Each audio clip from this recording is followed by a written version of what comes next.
Action. Hi, my name's Tracy and I'm a mortician. And I'm Trish and I'm not. Welcome back to another episode of Are you dying to know?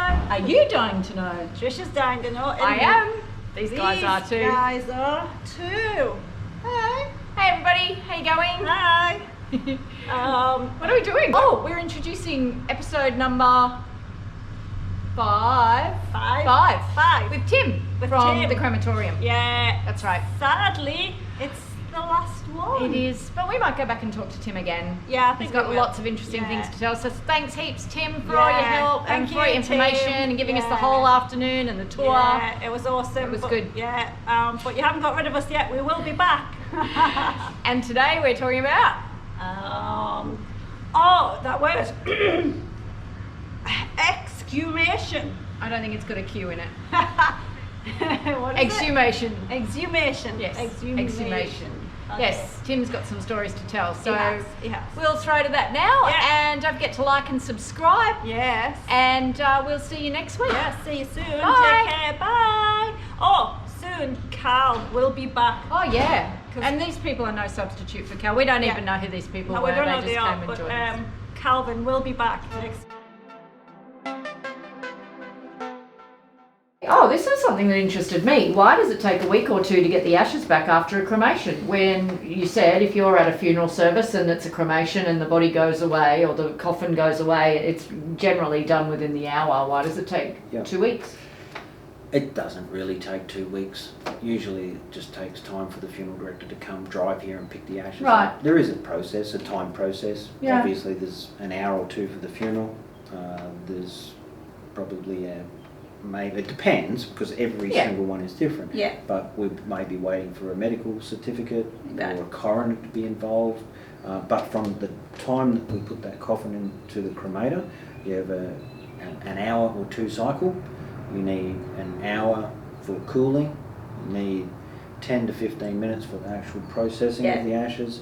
Then there needs to be all of the paperwork done, the certificates, the stickers, the registration of the death. There's the time in that. 72 hours is a decent time frame for us. Good. And why we want to not pressure things is because when we pressurize things, that's when things don't go I think right. you said you've been involved in, and I can never say the word properly. Exhumation. There you go. Yeah. Can Just you like it's spelled. Yeah. Yeah, can you tell us a bit about it? I mean, I've only witnessed one, and it was years ago. So yeah, if you wouldn't mind a little bit on that, would be really good. Yeah, I've probably been involved in only half a dozen. Yeah. But in this state, there's certain time frames where you can exhume somebody from a grave. What do you mean time frames? After burial? Yeah, it's got to be, I think, within the first few days or then after months. Okay. And I think it might be 12 months. Okay. And I think that's for obvious reasons. Yeah. I've been involved in exhumation from someone that had been buried for 20 years. Yeah. And it was very interesting actually when we dug the grave open and we looked at the old handles and the ornate coffin and then we were involved in one where we had to exhume the person on behalf of somebody else quickly because the person was put in the wrong grave. So we had to dig the grave out, and then when we're in the grave there's all sorts of health and safety issues because there's no oxygen in the air there, so we need to ensure that we have a meter, like a reading monitor that tells us if there's no oxygen because you can pass out there. You almost need all the mining tickets. Yeah, enclosed space. Yeah. So, and you obviously have to have some mechanism to be able to get you out of the grave if you do collapse. How's it done? So, physically, how's it done? How do you do How do you it? get you out? No, how do you actually do the exhumation? With a bulldozer? Is it with a digger or do you do it by hand? Or? Yeah, no, the first 5 feet of dirt is removed with the machine and then it's just shovels and buckets. So we have a bucket So it's with the a old rope fashioned, and we just use a short shovel and sometimes we'll cut the handle of the shovel off so we just have a short shovel, shovel the dirt into the bucket and the guy at the top's just pulling that out and tipping it out. And so do you have ladders to go down, so as further down you go? And how does the ground around not collapse? How does that? You put what's called shoring in grave shoring, so it's just a metal frame with the 2 bars across that holds the the sides together. And then what you have to do is actually dig around the coffin to be able to get straps in underneath the coffin. Okay. And depending on how long that coffin's been there, the coffin may have no structural strength left in it at all. Right. And you just end up with the skeleton. With the remains, Yeah. And it's maybe not the skeleton that we would see at cremation. Yeah. But there might be still some muscle, sinew, depending on the time. Yeah, the time frame. And a lot of that white fatty. Depending on time. Adipose tissue. Adipose, So if you are exhuming somebody who's not been buried for long, so it's there's been a mess up, we've got to get this person out of here, or the coroner's recalled, or whatever the situation is, and you're digging with hand shovels and you hit coffin, you know that you're in the vicinity then of where they are, then you dig around the outside of that, you get the straps underneath and just lift the whole thing. You don't open it there, you don't do anything in the grave itself. Not if you can help it. Most, or probably 4 of the ones that I've seen, actual lid of the coffin has been broken in with the weight of the soil. With the weight of the soil, Yeah. So then it's already exposed. Yeah. That's not pleasant. No, it's not at all. pleasant. Yeah. It's not at all. That would be very unpleasant. No, but it's required at some points, and and there's a substantial cost in it as well. I would imagine it'd be a lot of. It sounds like a lot of work, that, and quite dangerous, really, isn't it? It sounds dangerous. Yes. So but interesting. Interesting. Okay. Anything else we haven't covered that you'd like to tell us about that you can think of before we go?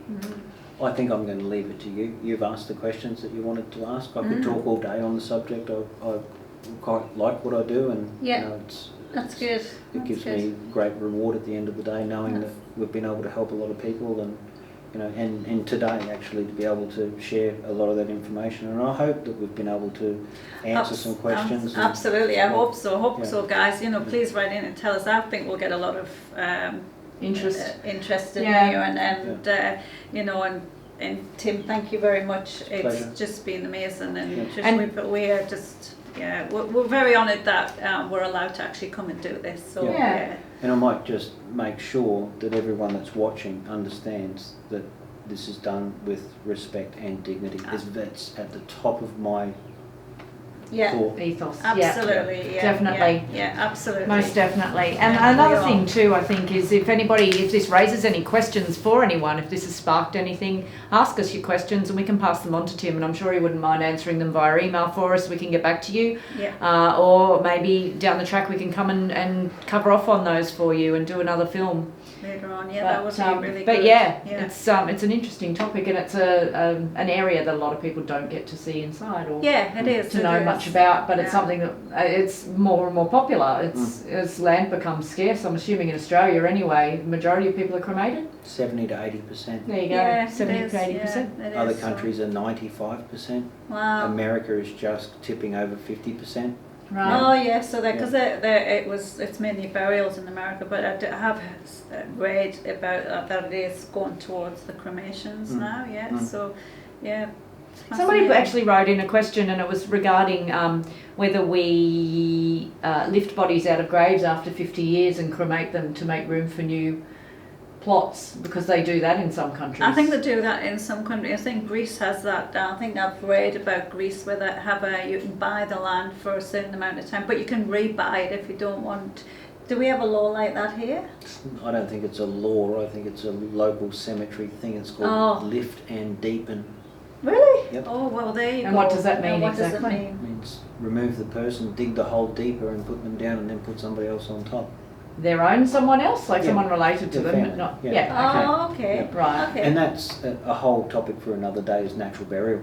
And we have the depth of the grave determines the decomposition of the person as well. Yeah. So oh wow. Happy to talk to you about that another day if you want. Okay, that'd be excellent. It might be interesting for viewers to understand why we're called Eco Memorial Park. Definitely. We're very mindful of our environment. On this property, where the crematorium is, we don't have any council connections. We collect our own rainwater in our rainwater tanks.